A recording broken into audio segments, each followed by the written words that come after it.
Hey everyone, a big welcome to the Forge Ahead show, hosted by me, Nick Elston, inspirational speaker, creator of unique mental health engagement strategies, a transformational speaking coach, and a mentor to have in your corner.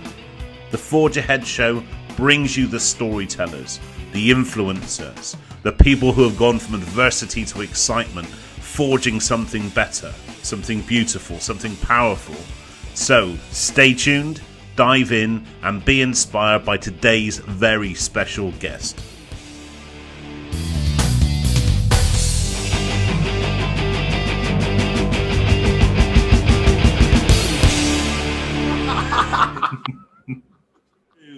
Hey everyone, and a big welcome back to the Forge Ahead show, season 2, episode 19. And today we have the laughter man, Mr. Pete Cann. Big round of applause for Pete. Hey. Hey. How you doing? You all right? I'm all right. You started clapping and then it just sort of like the volume just disappeared for a second. I was like, are my earbuds working again? Yeah, I kind of have a Brian Blessed approach to technology. It just massively overwhelms everything. So there we go. Anyway, back to where we were, start of the show. Now, our paths crossed when I was speaking at an event called the Yes Group in Bristol, which is a Tony Robbins-inspired event for people that are fans of motivation, personal development, and lots of different things. And you were the speaker before myself. And I was really kind of impressed with what you had to say. I didn't know at the time, but that was your first kind of foray into that kind of public speaking world. You could never have told. But before we get there, we're going to talk about all of this stuff. But before we get there, tell everybody who you are and what you do.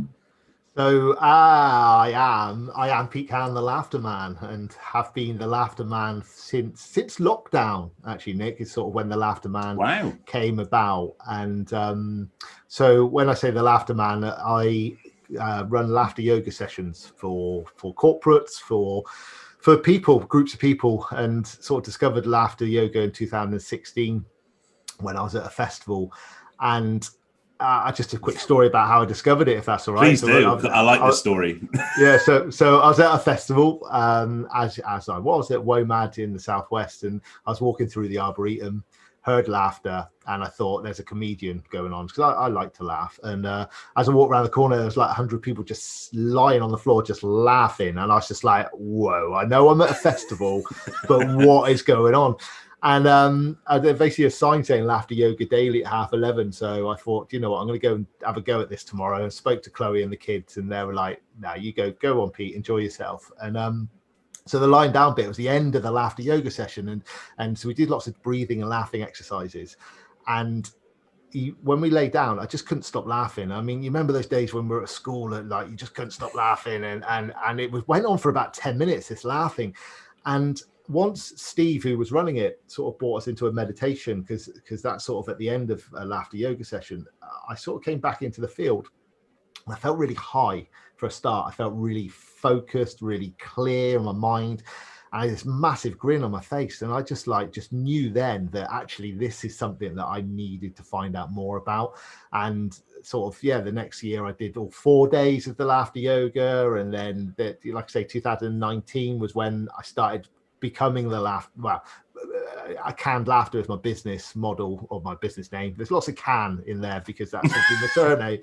And I run a business in Bristol where like in hospitality, supplying chefs. So in sort of, I suppose, 2019, I was very much sort of knew I wanted to do more laughter yoga. I wanted to get into the corporate world. I knew lots of entrepreneurs that I wanted to come into their teams and share this power of laughter. And I kept getting pulled back into my main business, because obviously that pays the mortgage, that pays the bills.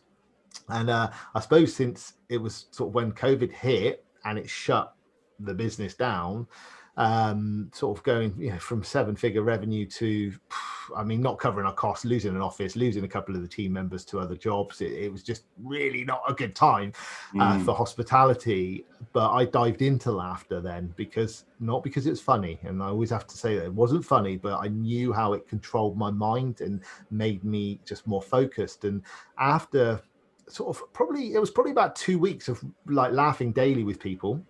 So there's lots of laughter yogis in the world. I was laughing with them, and I was just like, wait, this works. You don't need to be in person to laugh. You can laugh remotely with people. And then I reached out, and next thing I know, I'm doing jobs with like Red Bull, NHS, government, just loads of these big corporates are just going, well, actually, let's give this guy a go.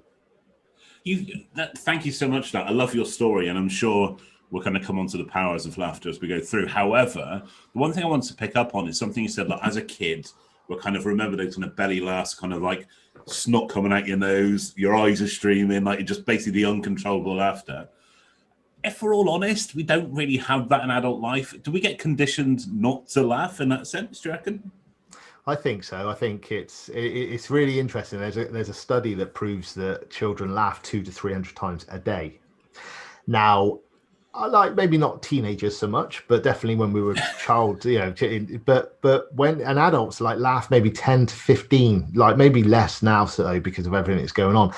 And I think once we hit teenager year, because teenagers is just a nightmare. They're going through that whole adolescent. It's just a crap time of life, isn't it? And but then you get like your job, and then you get that pressure of the job. And if you work in a job that's not great, you then obviously just take on these energies, and laughter just becomes, it's something that we forget about. And I think that's where then people turn to things like drinking alcohol or smoking weed or whatever to find that like they get the giggles, and that it's maybe loosening up those inhibitions to be able to laugh at things, whereas actually we don't need that. We just need to get over ourselves to laugh at things. Yeah, absolutely. That's fascinating. I brought you in to be a guest on one of the video podcasts I did with a client, or two clients actually, and it went down absolutely brilliantly. One of the things that fascinated me is that you will use laughter at the kind of small life adversities that happen, that bill that comes through the door. How does it actually look? How does that work in the world of Pete Cann? How does it look when that kind of brown letter drops through the door?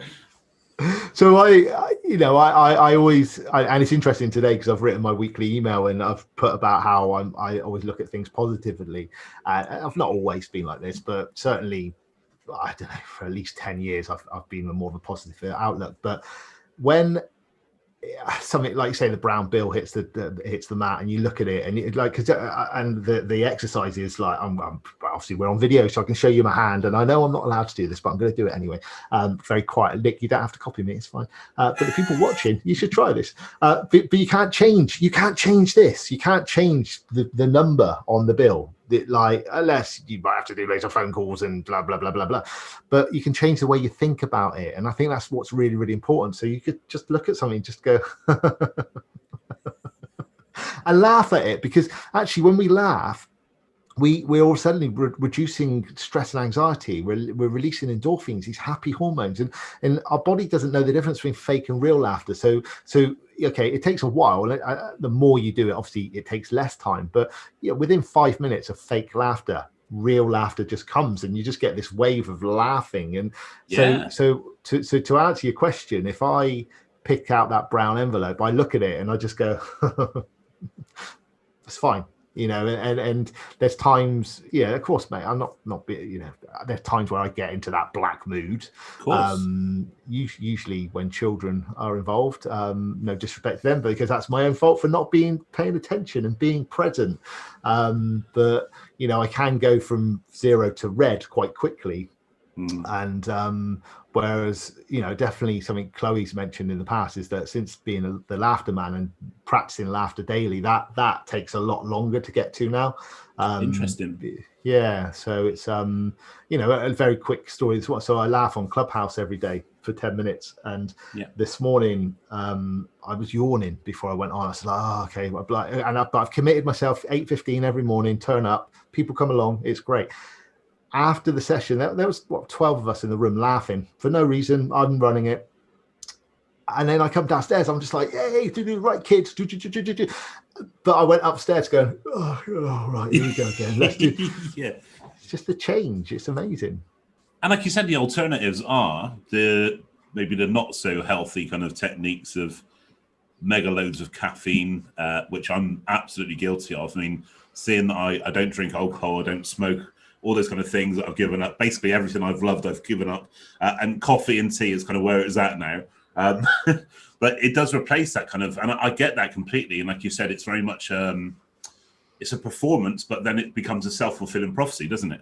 I absolutely get that. I mean, I get that myself in like the speaking world, that you can't turn up 100% every time, but absolutely you can give yourself every chance of pushing those numbers up by throwing yourself into it.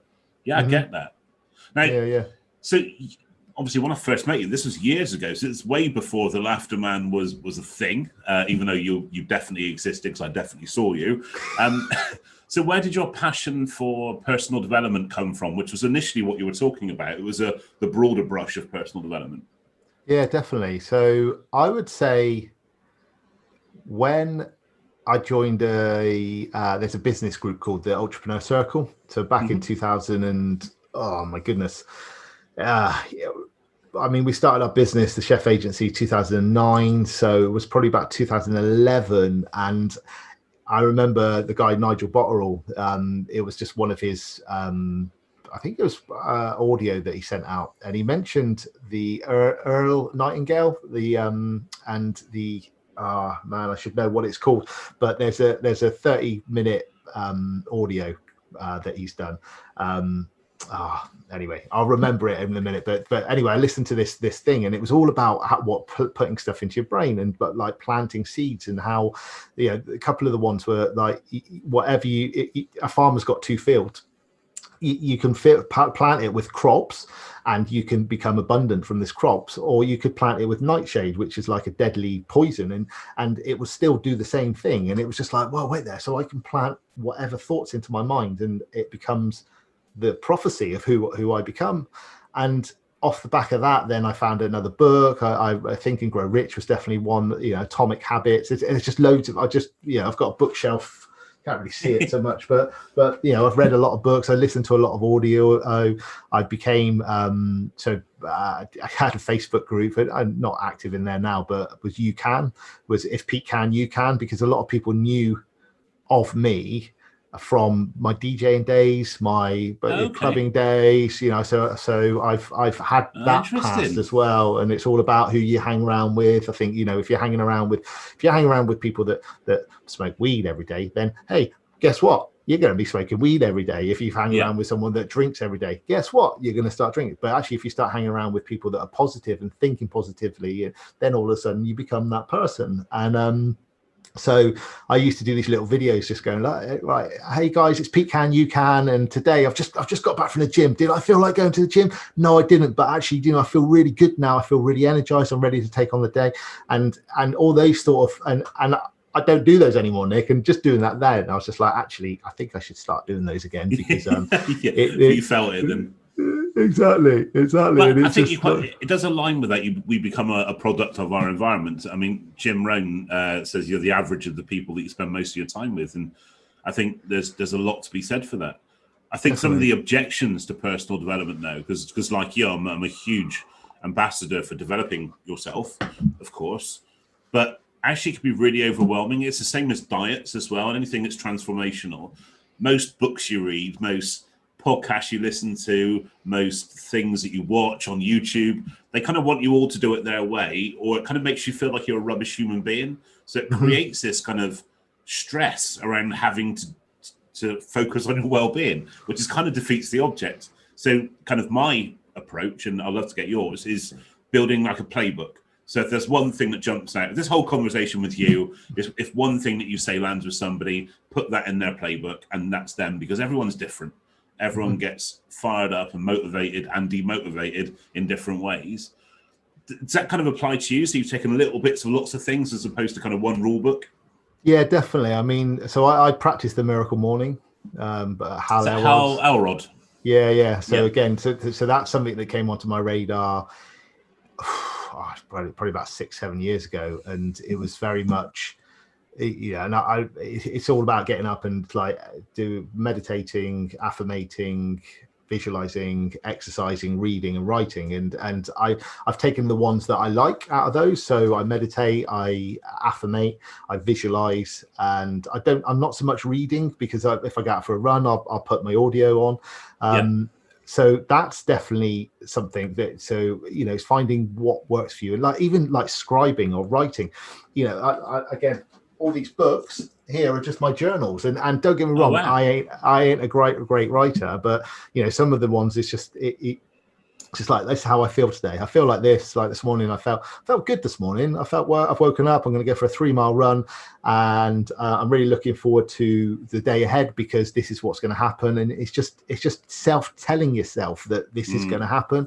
And I think if you find something that works for you, and this is like with the laughter for me, just blew my mind, Nick, when as soon as, like I say that, you never get that first time you did something, lots of different things, the first time that happened, it was just magic. Well, not all things were magical the first time you did it, but probably best not to go down that one. You never know where this goes, but just chasing that, I suppose, that feeling, and actually, with laughter, I can get there quite quickly with just even laughing with other people, and even when I run it, rather than actually being the person that's sort of taking it. So I would definitely say get a playbook, work out what works for you, what you enjoy, because if you enjoy something, then you can do more of it, and actually but also measure yourself as well, because actually you think, okay, it's a visualization, like manifestation is massive in my mind, my world. Like I've got vision boards up behind here, because when that happens, and just, it could be anything. It could be something quite small that I visualize the garden looking nice and the fence being painted or whatever. Then actually a month later, that's happened because you've actually programmed yourself to either do it yourself or get someone to do it. But then you've got the bigger visualizations where, my big visualization is San Francisco, 2,000 people from stage, laughter, energizer. Chloe sat in the audience. I'm just looking at her, giving her the nod to go, hey, I told you so. And my kids are at school, we're in Cornwall, because we're moving to Cornwall. So there's lots of different bits. Now that ain't going to happen. It's not going to happen today or tomorrow. But the more I talk about it and the more I feel it, the more you just don't know, who's listening. Someone could be listening to this from San Francisco going, well, this guy's talking a lot, but hey, let's get him over to San Francisco. So if you're listening. Well, you never know. The guest we had on a few episodes ago, Carl Reeder, was speaking about his experiences of speaking in Silicon Valley. So you just never know where it goes. It's a very small world when you get going. I think over the past maybe 16, 17 months, we've certainly got a lot smaller as well. Networks have grown, our accessibility has increased. Okay, so where do we go from here? This is a great one. So journaling. You mentioned that you keep journals. You've written journals before.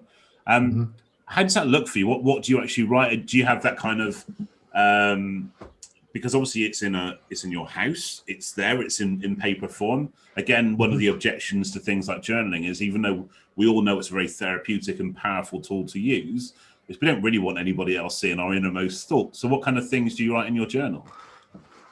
I'm going to share with you, Nick. I'm going to share today. Wow. So I'm going to give you, because obviously this is on audio as well as visual. So I've got a book. I've got books that are done by Knock Knock, and it's not a joke, Knock Knock.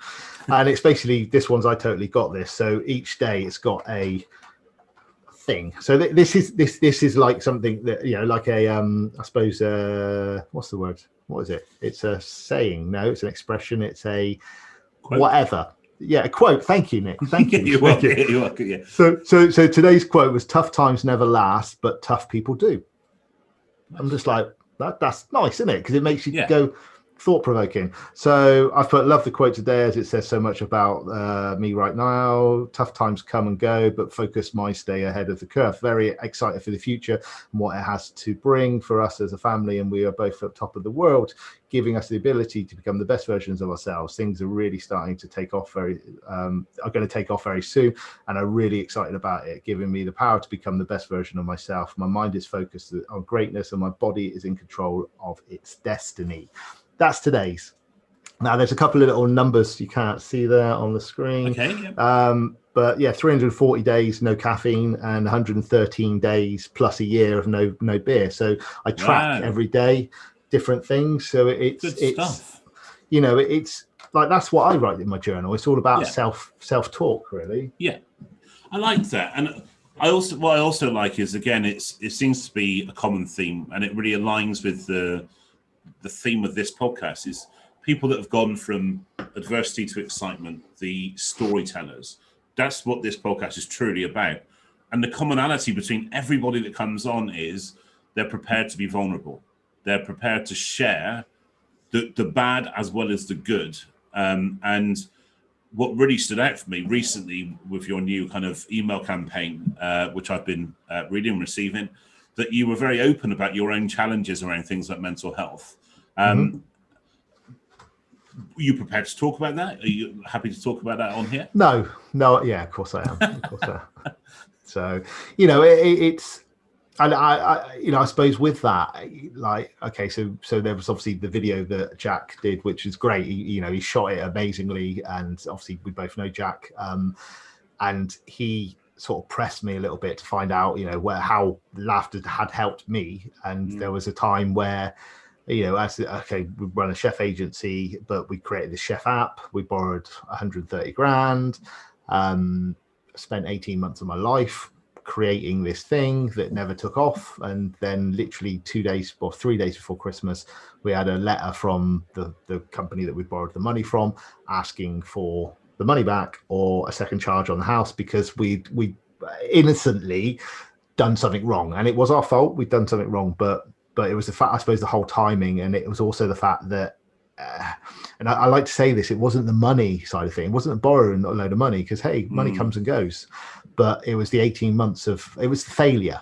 It was failing at something, putting all that energy in and it not taking off. And I felt like a failure. And, I had dark thoughts in the February of that previous year after the Christmas. And the point, I suppose, sort of that documentary was that there was a place where I realized that I thought, A, I wasn't good enough.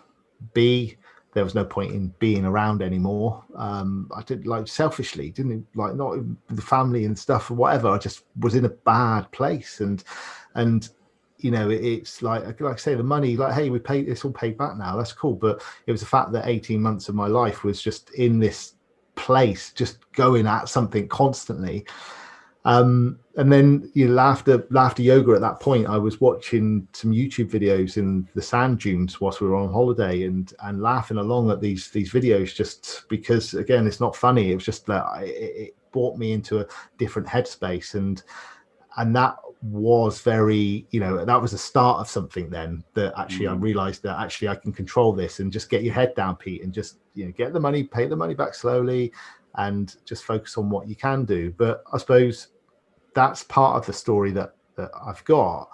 But actually now I look back at this, the 18 months I spent on positioning myself as an expert, be it doing lots of video content, creating podcasts, creating blah, blah, blah. Hey, what am I doing now? What am I doing? All this stuff that I learned, it was quite easy to really put it with the red hat and just go with this, because I already had the skills, because I'd learned it. So I look back at it and go, yeah, it was a dark place. It was a dark time. It was a struggle, but I learned from it. So yeah, that's no, it's a pleasure, mate. It's a pleasure, because it's And I wasn't aware that friend of the show, Jack Cook's been on here before, has created a new platform called Be Well Media. I'm presuming that's where your video is held. I wasn't even aware that was up there. So I will certainly be looking that up, and I'll pop the link in the bio as well. Yeah, please do, mate, because again, I shared it with my network on LinkedIn, and someone reached out to me, because it talks a bit about my gambling addiction as well, because I was a gambler back. I think once a gambler, always a gambler, to be fair. They're still there, but nowhere near as powerful as it was. And actually, I recorded a self podcast this week actually about my story there, but this guy reached out to me and just said, look, hey, I just wanted to say, wow, that really meant a lot, because actually I'm a gambler, and I'm on the blacklist. I've got a blocker list for these different platforms now, and actually, it just that's the reason I did the whole story, because I thought, actually, if one person, and likewise someone's watching or listening to this, that can resonate with my story, especially the gambling side of things, because it's really, it takes you, man. It takes you on this journey that you don't realize you're there. And if you feel that that's you, then I'm all ears. I'm open to having a conversation, because Chloe really helped me So she made me, it's not the right word. She advised, said, look, I think you should go to GA and step in. And I didn't want to do that initially, but I knew for our relationship, this is going back before we were married, before kids and stuff. But for us to take it to the next level, I needed to control this demon inside me where I was just spending money. It was just going. What money I didn't have as well. I was borrowing money. This is it. So I mean, that's a really interesting one. And thank you. And you're quite right that, I mean, I personally don't see gambling mentioned very often at all in the well-being mental health space, but absolutely it should be. So you mentioned GA, Gamblers Anonymous, so you reached out for them for help. Have you had any other help along the way? Any other, obviously apart from laughter yoga, of course, anything else that's really worked for you, that's really resonated for you when you've needed help the most? I think coaching. I think coaching's helped massively, business coaching. So I've had 4 different business coaches, and the last one was really good for us, and it sort of was taking us to the next level. But also having, the just that sounding board that you could say, well, because when you're in business on your own, it's like it's lonely, and you're not sure if you're making the right decisions and stuff. And he was actually really helpful, especially when that whole wanting the money back or second charge, all of that, he came into our world at that point, and he really helped us keep the clarity. He helped us with, just thinking of it black and white rather than emotionally, because obviously when you're on the coal face, you're emotionally attached to it. So exactly. I would say anyone that can get a coach of some sort, whether it is a life coach or a business coach, I think it's really, really important. And personally, I've done some life coaching myself in the past for people, and it was something that I dived into because I like helping people, Nick. That's something that, and actually what's interesting, being a reformed gambler, because when you're a gambler, you are selfish. Yeah, you are completely self-centered. You are completely, you don't share. You're on the take all the time. You're chasing stuff. You're like, and I'm putting, like, if this resonates with anyone, that because they know, because I've been there, and it's like, and it just opens worms in my head just thinking who I was back then. But now I just want to help people, and I suppose so. When I came, like I said, did a bit of life coaching with some people. Which really helped them for making the decision to buy a house. Someone got married. A couple of girls that I knew wanted to get married because they wanted to have a baby. Sort of, I helped them get through that process of building that future. I suppose with visualization was my tool that I used, and so I think if you can find someone that you resonate with, that actually, because again, what happens, I think a lot of us, and I'm guilty of this, I'm not sure if you are, Nick, but there's people that you watch maybe from the sidelines, you listen to their audio, possibly someone's doing it now, just watching it, but they never actually connect with that person. And so actually, I think that connection is really, really important, because actually that's where you can actually ask the question. You can ask a genuine question. It's like, this is how I feel about something. Like I did yesterday, Nick. I reached out to you and we had a proper conversation about absolutely how with the speaking and how to get gigs and etc. So I'm going on one, mate. No, mate, honestly, it was fascinating stuff. And I think there's a couple of things that are really important there, that you're quite right. These kind of experiences that we have, that there's a reason why it's called the Forge Ahead Show. It's the reason why my strapline, my business is called Forging People, is that these adversities and these challenges you could choose for that to allow you to define you negatively for the rest of your days. You could, or as you're doing, you can actually allow that to be the energy, the catalyst to create positive change to come away from that point. I see that a lot as well. And I also feel that it's what my counselor, my therapist, calls being a wounded healer. It's the people that have lived the experience, they've walked the walk, and they want to give so much of themselves. But on the flip side, we can end up really not taking our own advice and not looking after ourselves. We give and give and give until we drop. It's like a puppet with our strings cut. So now, if you're feeling flat at all, if you're feeling that kind of little dip, what do you do in the day to bring yourself out of that? So I would say there's a couple of things. I move my body. So I'm training. I know it probably doesn't look like it, but I'm training for the marathon this year. I was training before the marathon, but obviously it got cancelled. So And don't get me wrong, I want a runner, mate. And I'd like to say I'm not really a runner now, but I go out and do 13 miles, so that I obviously I do run. So compared to me, that's a runner, buddy. I'll go with that. I used to run a bath, mate. That was probably as much as I could do. So yeah, but yeah, move my body definitely. I get out in nature. I think it's really important for me. Get in the sea. Like, there's another thing. I need vitamin C. It's at the top there. That's why the pull to Cornwall's there for us to move, because you know, when I'm in the waves, I think, you know, I think one of the main things, Nick, if I'm honest, and I'm just going to show you this, like when you're in water, you can't, you can get waterproof ones of these mobile phones that I'm holding in my hand, but like when you're in the water, you can't have that. So you're just present. Yeah. And I'm a water baby. I love being in water. Like when we go swimming, I would prefer to be under the water, messing around, than doing, you know, being on the top of the water. So, so yeah, getting into nature, getting into water, and laughing as well. And I suppose something you said about obviously the wounded healer. I can't remember the first. It's the same with the laughter, because someone said this to me, like another laughter yogi. She said, Pete, you it's brilliant. You're doing all your thing. You're giving all this laughter, and this is something I'm putting into my head at the moment because I need to do this. But you need to go to someone else's session and just laugh rather than actually thinking about the next thing, because actually when you're thinking about the next thing, you're not actually present into that moment. Absolutely. Do you know, and he actually does touch on something that you're very much like me. You use kind of what we do when we're presenting, whether it's on a podcast, whether it's on stage, whatever. We use it still as therapy space. So we're telling ourselves something to an audience. I like that. I noticed that then. I noticed that's exactly what I do. But absolutely, it can be like any kind of distraction technique or any behavior. It can actually tip the other way as well. If you need to only look at people in a high profile sense, like Robin Williams, or that go through these kind of experiences of laughing, engaging and making other people happy, but left nothing in reserve and sort of going through their own experiences behind that. So yeah, absolutely, I get that.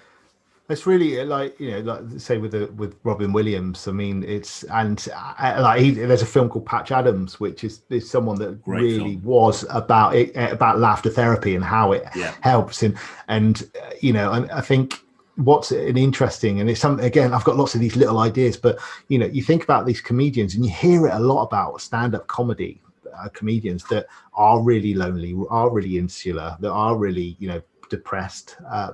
Because, you know, but they want to make people laugh. That's their craft, is to go on to. So actually, but I'll be interested to talk to them. Like, I'd love to do a series of speaking to some professional comedians just to see how often they laugh. Do it. When do they go? You know, because I think it would be really good, wouldn't it?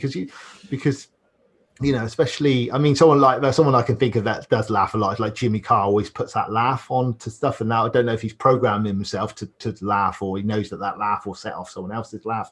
I don't know. But it's, you know, these guys, you hear stories about how they are very, you know, like and I suppose from hotel room to hotel room when they're on tour and stuff. It's yeah. It sounds grand, but it's not, isn't it? It's not I absolutely get that, especially kind of pre-lockdown. 80% of my week was spent on the road or in the air or wherever I was at the time, and you only kind of realize like how much it takes of you when you have 80% of more of your life to invest in home, your family, and doing everything else, kind of thing. Stand-up comedy, is that something that's ever appealed to you? No, which is quite There's a funny something one, there though, isn't there?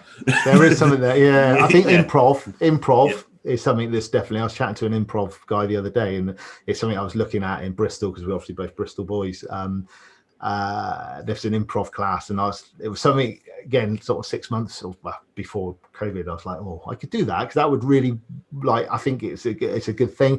Stand up, there is, yeah, you're right, there's something there, but I think it's part of what I do. It's like the way I do my laughter sessions, I put little one-liners in there because I know that will do, or there'll be an expression, or there'll be a moment that and it's actually really nice when you do so. And I'm sure it's the same as when you do your talks. There's little bits that you drop in, and you know that it's just going to get them laughing, and then they're all more engaged. Yeah. Oh, absolutely. And, but there's times where I'm sure where you've said something you're like, right, this is just quite funny, and it's just like. Yeah, tumbleweed literally going by at the time. Yeah, I get that too. So I guess that era of performance, does that kind of stem from your superstar DJ days? Do you know what? There's a story there as well, Nicholas. So thank you for asking. Yeah. So I'm going to rewind back to when I was at school now, at secondary school, and I loved drama. Absolutely loved drama. It was something that I was really good at. Just being a thespian, I suppose. Now my old man was in the army, came out of the army when I was 12. Again, that's another story that's made me who I am. But he was an engineer, and he wanted me to do physics and chemistry as my GCSEs. And it's interesting because the more people I talk to, I'm like, I didn't choose my GCSEs really. I was told these are the ones you need to do. And drama was one that I really wanted to do, but my dad, I remember again, there's certain things in our past, and I was made to do physics and chemistry. I was shit, basically. I got a D. Okay, and I only got a D because I was sat next to the one who went to Oxford and did chemistry at Oxford, good friend of mine back then. But anyway, not that I'm saying I copied or anything. But so that was the theatre side or drama side. So I knew that bit then, but obviously I didn't until you think about it. Then the DJing side. So that was probably it. It's like sort of I DJ'd for. Wow, when did I start DJing? I was about 19, and sort of played some crowds. I mean, the biggest crowd was 1,000 people in Ibiza. I remember that set. So and then a couple hundred people in Bristol. Played quite a lot of the big clubs in Bristol. I got visions of you kind of like eyeball porter for Kevin and Perry kind of movie. That's exactly me, mate. I was just like that. Shots through the eye, was that the one? Yeah. Slamming tequila in the eye and stuff.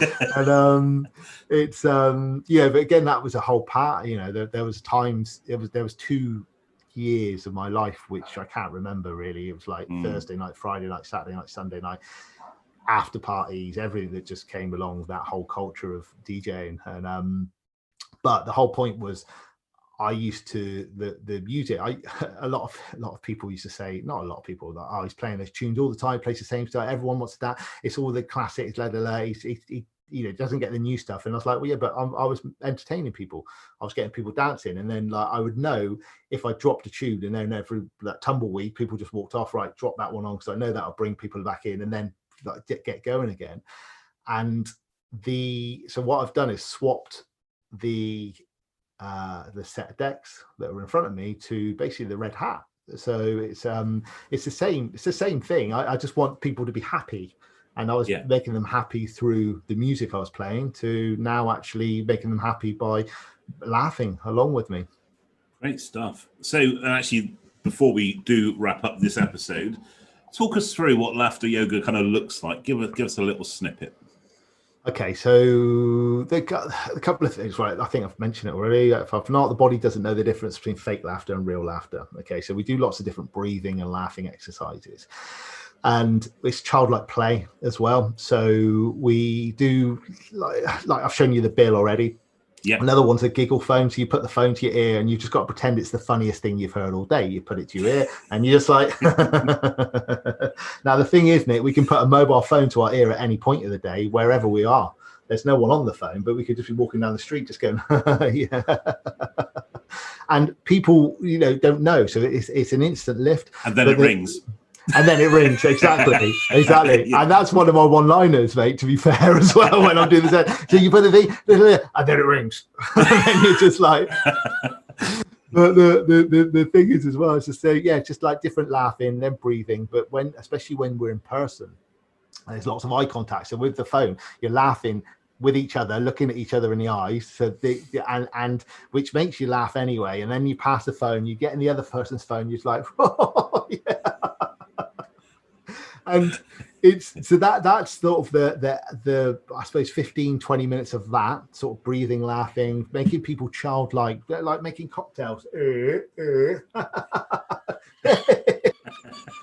That that's an exercise, you know. If you're listening to this on audio now, I implore you to check out the video as soon as you can.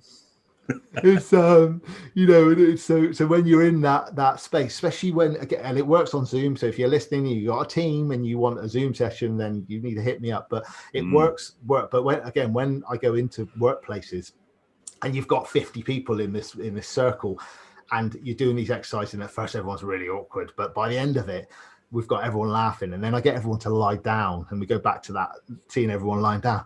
When you're lying down, you've got so many touch points on the floor, and when you start laughing, and I would encourage anyone to do this anyway, just lie on the floor and start giggling to yourself, and you can set yourself off like within a couple of minutes, as long as you get over that I'm being a bit silly here, I'm being a bit daft. But if you imagine you've got all these people lying on the floor just laughing, they all work together, and then I just get everyone, then in a session you'll get everyone just to go, right, calm down. And then you go, right, let any last snickers out. And then someone goes, and then that poof, it goes again. Amazing. And then you do a meditation. You just bring everyone, ground them back, and just get everyone to sit up, and everyone just sitting there.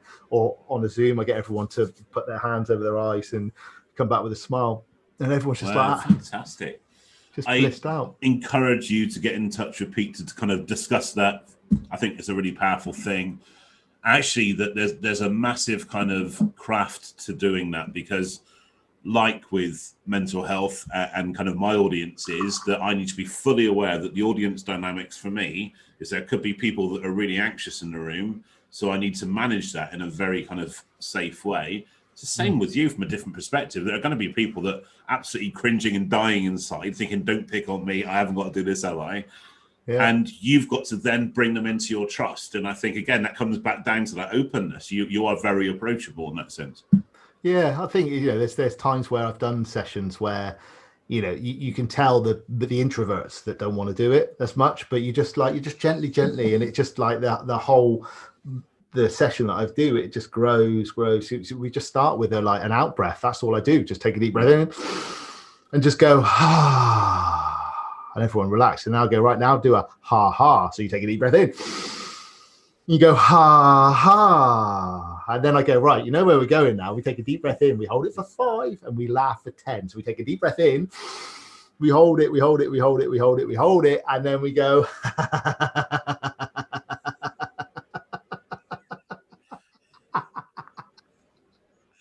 Actually works. No, I am laughing now. It does work. It's like a yawn. It's contagious, I think.